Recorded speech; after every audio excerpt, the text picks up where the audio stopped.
Chapter 16, Washington, D.C., April 16, 2015, 7:30 p.m. I'm not the president yet. Donald Trump sits at a well-appointed table in the Grand Ballroom at the Hilton Hotel. He is attending the annual White House Correspondents Association dinner, a charity event that raises money for journalism scholarships. This is the nation's ultimate press social, and tonight, President Barack Obama again is the keynote speaker. He's weak. Comedian Cicely Strong from Saturday Night Live is the host. Mr. Trump has been invited to the event by me, your humble correspondent, and is surrounded by Fox News people, as well as Martha Stewart, Billie Jean King, actress Kelly Rutherford, and Brudy Jenner, all of whom have seats at the table. The dinner is a prestige item that blends show business with journalism. Not that the two are separated anymore. No, they're not. Over the years, I have conversed with an incredible variety of people at the function, including the singer Katy Perry, the rapper Ludacris, Attorney General Eric Holder, the late Supreme Court Justice Antonin Scalia, and a variety of senators and congresspeople. But there is always tension inside the huge ballroom because of ongoing feuds and the personal loathing that thrives in the worlds of politics and media. Indeed it does. It is not a good-natured event, although it pretends to be. Nope. On this night, Donald Trump is subdued, not yet a publicly announced candidate for president. Nope, not yet. As usual, he is polite to those who approach him, posing for pictures and making small talk. I'm not going to be rude, you know. Also, as usual, I ask him questions about certain famous people he knows. His answers are always pointed and sometimes very funny. You think I don't have a sense of humor? I do. But not right now. We're busy reading. But there is nothing funny about the relationship between Donald Trump and President Obama. Nope, nothing funny. 4 years ago, at this very dinner, in this very room, Mr. Obama savaged Trump in his speech from the dais. It was 2011, and the real estate mogul was thinking about bailing from The Apprentice and challenging the president in 2012. He needs to be challenged. Perhaps with that in mind, Donald Trump had ramped up the phony birth certificate crusade, clearly teeing off Barack Obama. Comedian Seth Meyers, who despises Donald Trump, hosted the 2011 dinner, which made a televised ambush a virtual certainty. As Donald Trump sat next to his wife Melania at a table purchased by the Washington Post, Meyers began introducing President Obama, who was adored in the room. Upon taking the microphone, Mr. Obama did not waste any time. Here we go. My fellow Americans, mahalo!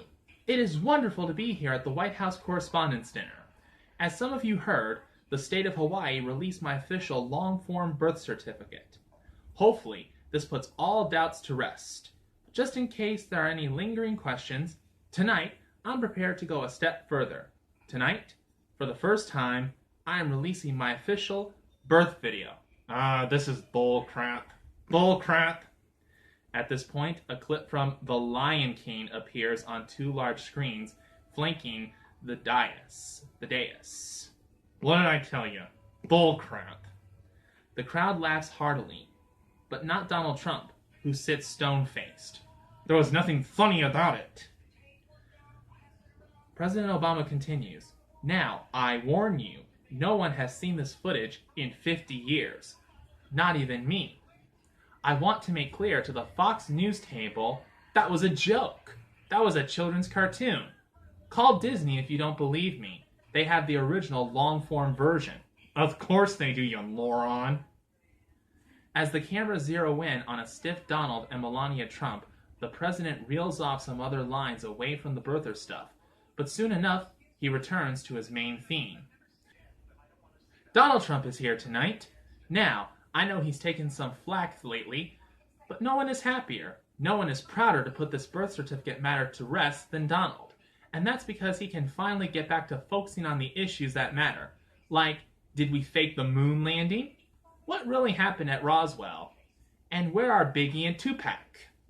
You're such a smart aleck, but you're still weak. But all kidding aside, Obviously, we all know about your credentials and breadth of experience. For example, just recently, in an episode of Celebrity Apprentice at the steakhouse, the men's cooking team did not impress the judges from Omaha Steaks. And there was a lot of blame to go around. But you, Mr. Trump, recognized that the real problem was lack of leadership. And so, ultimately, you didn't blame Lil Jon or Meatloaf. You fired Gary Busey. And these are the kind of decisions that would keep me up at night. Well handled, sir. Well handled. Who do you think you're fooling? Say what you want about Mr. Trump. He certainly would bring some change to the White House. And boy, did I. You thought it was a joke? I really did bring change to the White House. And for the better. A picture of the White House then flashes on the screen, along with the words, Trump White House Resort and Casino. Well, you gotta admit, that's a good idea. I love it. Barack Obama's comedy bit was expertly delivered, and the message was clear. Donald Trump was a joke. Oh, really? Then how did I get into the White House? Answer me that, Obama. How did I get into the White House? And don't say Russia. We all know that's bull crap. Looking back, I see that there is absolutely no way President Obama ever, in a million years, thought that the man he was mercilessly mocking at the Correspondents' Dinner would someday be sitting where he sat, in the Oval Office. Ha ha! Look who's laughing now! Irony doesn't even begin to cover it. Nope. In a harbinger of things to come, the liberal press went wild celebrating Obama's takedown of Trump. Never mind that it was an easy dunk because Mr. Obama commanded the microphone. The president's supporters were delirious with joy. They always are. For his part, Donald Trump tried to stay classy. San Diego. Yes, I did. He said this after the dinner. The president was making jokes about me. I was having a great time. I was so honored. And honestly, he delivered them well.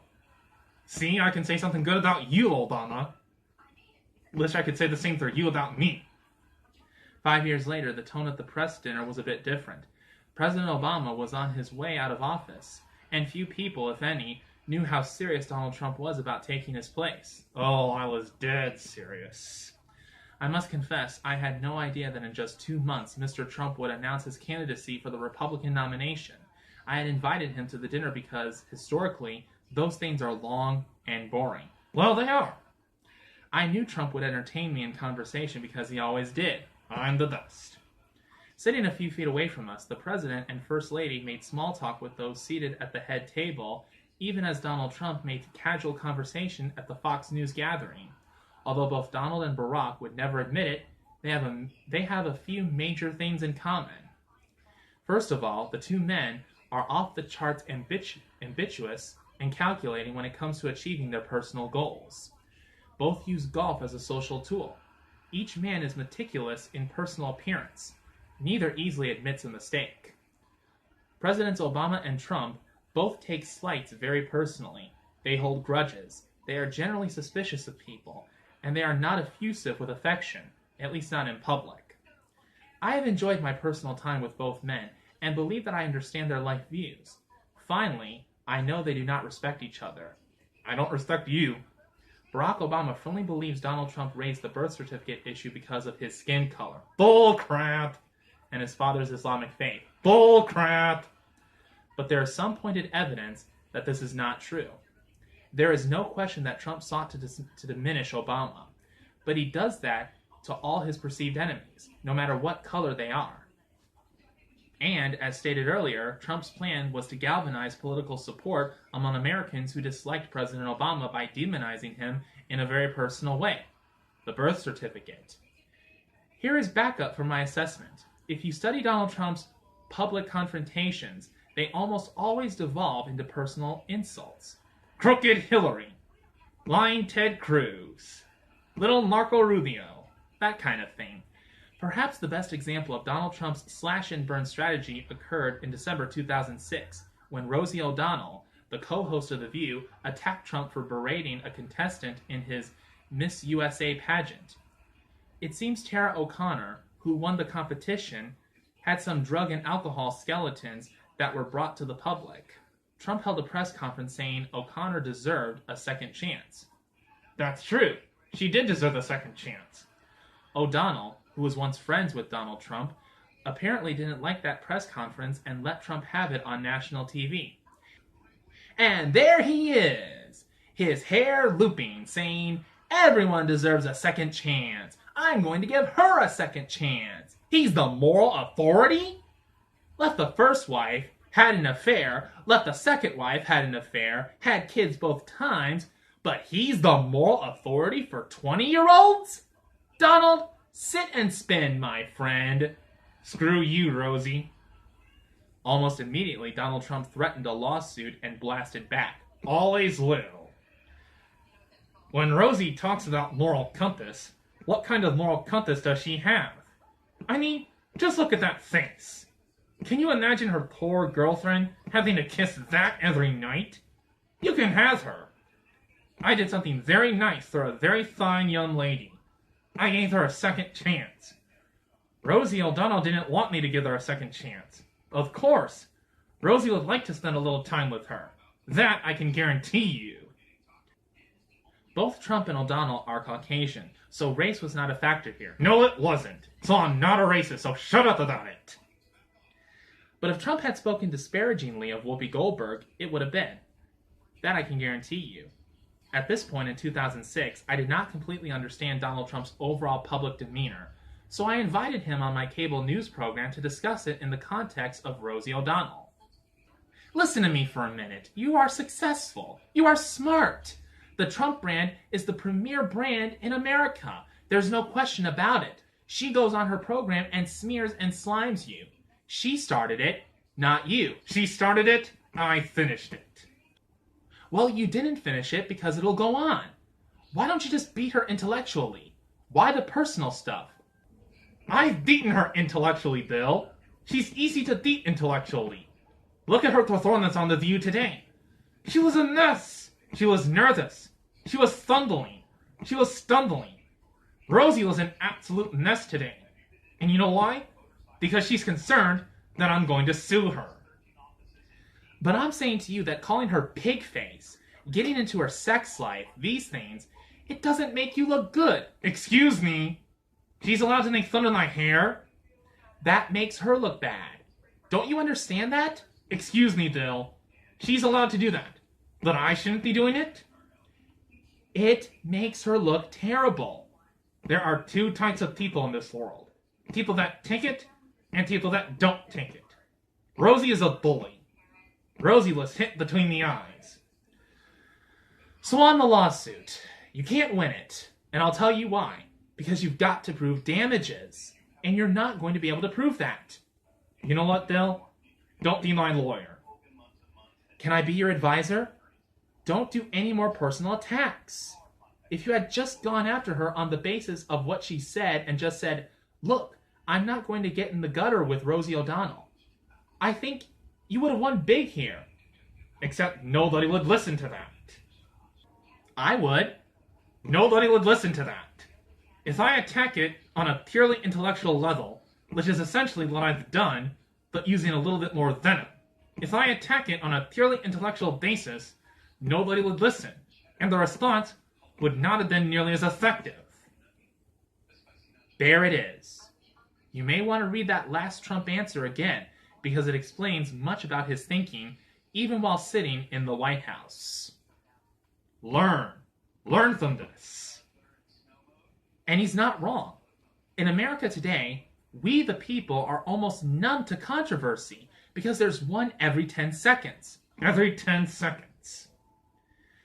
Before almost anyone, Donald Trump understood that maulers win the debate, that harsh attacks get massive attention, that incendiary rhetoric rattles opponents. That's what was behind the Trump birth certificate offensive. Here we go. This is why I did it. Trump wanted to establish himself as an anti-Obama person quickly. He wanted to tweak the president. It had nothing to do with skin color, in my opinion. It had nothing, absolutely nothing, to do with skin color. By the way, hurling insults is also how Donald Trump separated himself from the other 16 people running for the Republican presidential nomination in 2015. That's how I got it. Jeb Bush, at first the frontrunner, was stunned by Trump's attacks on him and never recovered his verve. Here's the truth. Scorched earth personal assaults work in the United States. Oh, yes, they do. They are unpleasant, uncharitable, and unseemly, but they work. We are a distracted people, but will focus when vitriol is flying. 2 further things on the Rosie O'Donnell incident. It would come back in a big way to haunt Donald Trump during the campaign. Who cares? I still won. And he never did file a lawsuit against the woman. Maybe he took my advice after all. No comment. While it is easy to comprehend exactly why Barack Obama does not approve of Donald Trump, the converse is harder to define. Before the birther business, President Obama did not have much to say about Trump. Why would he? Their paths were far apart. So it wasn't personal animus that drove Trump's disdain for Mr. Obama. It was politics, pure and simple. Just politics. Donald Trump believes the former president is weak and, worst of all, a bad deal maker. He is. So, early in Barack Obama's first term, Donald Trump decided that if an untested senator could get elected president, Trump could accomplish that as well because he was smarter and tougher than Obama. And guess where I am right now, in the Oval Office. All Trump had to do was marginalize the president and his party, and then do the exact same thing to the Republicans who would run against him. Man, I was good. Rosie O'Donnell was the warm-up act. The main event would dwarf that. Donald Trump's opinion of President Obama has been consistent. He believes the United States lost prestige all over the world, and that Iran and China in particular took great advantage of Mr. Obama. He also thinks the economy was harmed by Barack Obama's income redistribution policies. Finally, he knows he has nothing to lose by criticizing Obama because few who approve of him would ever support Trump. However, an unwritten rule in history says that presidents should not attack other presidents. Bull crap, bull crap, bull crap, bull crap, bull crap. But there is certainly frost on the Obama-Trump pumpkin. That I can tell you. You can expect Barack Obama to do everything possible to see that President Trump is denied re-election in 2020. We'll see what happens. At the White House Correspondents Association dinner in 2015, President Obama once again had Donald Trump directly in his sights, as Trump sat just a few feet away. I remember feeling very alert as the president began his speech. Get ready. There is one issue on every reporter's mind, and that is 2016. Already, we've seen some missteps. It turns out Jeb Bush identified himself as Hispanic back in 2009. Stupid. Which I understand. It's an innocent mistake. It reminds me of when I identified myself as American back in 1961. Ted Cruz said that denying the existence of climate change made him like Galileo. Now, that's not really an apt comparison. Galileo believed the Earth revolves around the sun. Ted Cruz believes the Earth revolves around Ted Cruz. Meanwhile, Rick Santorum announced he would not attend the same-sex wedding of a friend or loved one, to which gays and lesbians across the country responded, "That's not going to be a problem. Don't sweat that one." And Donald Trump is here. Still. You think I'm going anywhere? I'm not. That was it about Trump. No further zingers. Just 6 words. Mr. Obama then went on to say, "Anyway, it's amazing how time flies. Soon, the first presidential contest will take place, and I, for one, can't wait to see who the Koch brothers pick. It's exciting. Marco Rubio, Rand Paul, Ted Cruz, Jeb Bush, Scott Walker. Who will finally get that red nose?" Hey, what about me? No mention of Donald Trump as a possible contender for the White House. You suck. President Obama didn't seem to think that it was possible. Nor did most of his adoring fans in the media. Well, guess what? I am the 45th President of the United States. What do you have to say about that, Obama? But on that night, in April 2015, Mr. Trump knew something that Barack Obama and the press did not know. He didn't need money to run for president. He didn't need Republican Party approval either. Nope, I didn't. He had all he needed in the chair on which he was seated. He had geel and a game plan that would bring his message directly to the voters. He sensed many Americans were fed up with all the people inhabiting the vast ballroom of the Washington Hilton Hotel that evening. The swamp was dressed in tuxedos and gowns. They look nice on the outside, but inside they're filthy. He also knew he was looked down upon in the room. Nobody had to tell him. But he believed he would soon wreak havoc upon the establishment that mocked and scorned him. I did. That Barack Obama and his pals would soon learn the hard way that underestimating Donald Trump was not a good investment. Nope, it's a bad idea. The reckoning was less than 2 months away. You will learn soon. Don't you ever mess with Donald Trump. Don't you ever mess with me, the 45th President of the United States.